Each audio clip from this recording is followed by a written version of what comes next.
Guys, ஒரு முக்கியமான காரியத்தை உங்களோட ஷேர் பண்றேன்.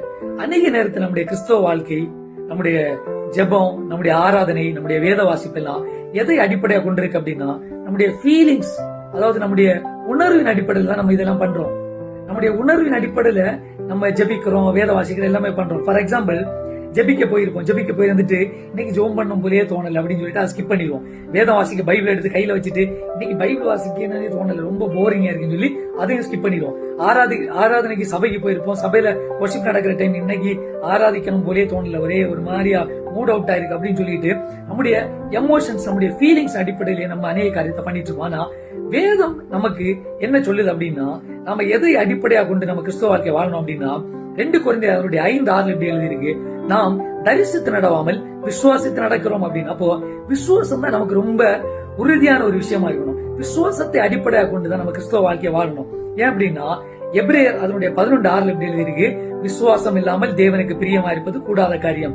ஏனென்றால் தேவனிடத்தில் சேருகிறவர் தேவன் உண்டென்றும் அவர் தம்மை தேடுகிறவர்களுக்கு பலன் அளிக்கிறவர் என்றும் விசுவாசிக்க வேண்டும். அப்ப முதலாவது நம்முடைய ஃபீலிங்ஸ் சார்ந்து இல்ல. அநேக நேரத்தில் நமக்கு தோணும், ஆண்டவர் என் கூட இல்ல, என்ன கைவிட்டுட்டாரு அப்படின்னு சொல்லி டிப்ரெஷன் எல்லாம் பிசாசு கொண்டு போடுவான், நெகட்டிவ் தாட்ஸ் எல்லாம் வரும். அந்த நேரத்தில் என்ன சொல்லணும், இல்ல ஆண்டவர் எனக்கு தன்னுடைய வார்த்தையை தந்திருக்காரு, அந்த வார்த்தையை தான் விசுவாசிப்பேன். ஆண்டவர் சொல்லியிருக்காரு, உன்னை என்னுடைய உள்ளம் கையில் வரைந்து வைத்திருக்கிறேன், நீ என்னால் மறக்கப்படுவதில்லை அப்படின்னு சொல்லியிருக்காரு.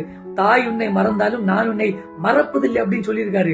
நீ கீழாகாமல் மேலாவாய், உன்னை வாழாக்காமல் தலையாக்குவேன் அப்படின்னு ஆண்டவர் சொல்லியிருக்காரு சொல்லி இந்த விசுவாசத்தின் வார்த்தை தான் நமக்கு இருக்கக்கூடிய ஆதாரமே.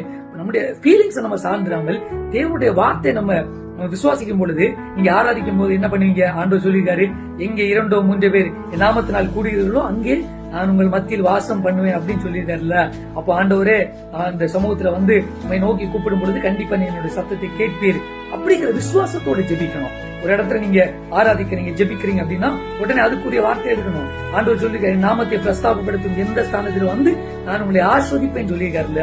அந்த வார்த்தையின்படி இப்ப ஜெபிக்கிறோம் அப்படின்னா ஆண்டவர் இந்த இடத்துல கண்டிப்பா இருக்கிறாரு, இருதயத்தில் இருக்காரு. நம்ம விசுவாசிக்கும் பொழுது உண்மையிலே கர்த்தர் அந்த இடத்துல கிரியை செய்வார். இல்ல சந்தேகத்தோட நான் பண்ற ஜெபம் கரெக்டா அப்படி இப்படின்னு சொல்லி பல குழப்பத்தை போடுறதே பிசாசு தான். குழப்பத்தோட இருந்தாங்கன்னா நம்மளால கரெக்டா எழுப்பி பிரகாசிக்க முடியாது. உண்மையில இருந்து விசுவாசத்தை பயிற்சிப்போம்.